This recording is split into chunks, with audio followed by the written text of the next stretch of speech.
Imagine a world where silence is your only companion and the crosshairs of your scope are your only window to the outside. This isn't a movie scene.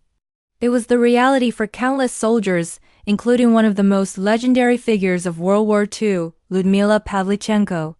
Forget the roaring crowds and the thunderous applause. For her, there were no orders shouted in the heat of battle, no cheers from grateful comrades. There was just the cold, hard steel of her rifle and the unwavering focus of her duty. Born in a small town in what is now Ukraine, Lyudmila was an ordinary girl with an extraordinary talent for shooting. She was a history student, a wife, and a mother. But when war broke out, she didn't hesitate. She joined the infantry and quickly proved that her place wasn't just on the front lines, but far beyond them, hidden in the shadows as a sniper. Think about the sheer mental fortitude required. Day after day, she would lie motionless for hours, sometimes even days, in the mud, snow, or rubble. Her world shrank to the tiny circle of her scope.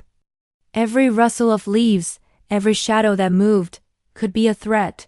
It was a deadly game of patience, a duel fought from hundreds of yards away.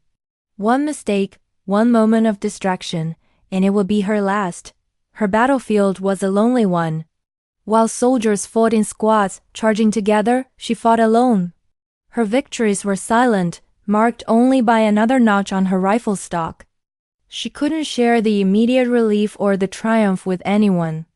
It was a solitary struggle against the enemy, and just as importantly, against the elements, against hunger, and against the crushing weight of isolation. What makes her story so powerful isn't just the staggering number of confirmed kills, which officially stands at 309, making her the most successful female sniper in history. It's the human story behind the legend. She wasn't a hardened killer. She later recalled the immense psychological toll, the feeling of looking through her scope and seeing not just a uniform but a person. Yet, she understood her role. Her duty was to protect her fellow soldiers, to stop the advance of an invading force, one precise shot at a time. After being wounded, her journey took an unexpected turn. She was sent to the United States and Canada on a publicity tour, becoming the first Soviet citizen to be welcomed at the White House by a U.S. president. She stood before crowds, not as a sniper, but as a symbol of resistance, urging the Allies to open a second front in Europe. She traded her camouflage for a simple dress and her rifle for a microphone, but her message was just as powerful.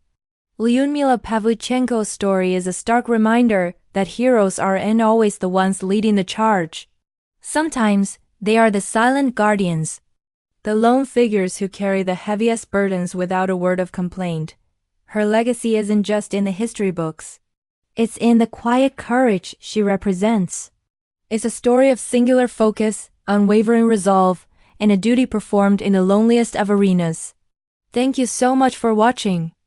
If you found this story as fascinating as I did, please hit that like button and subscribe for more tales of incredible individuals from history. See you next time.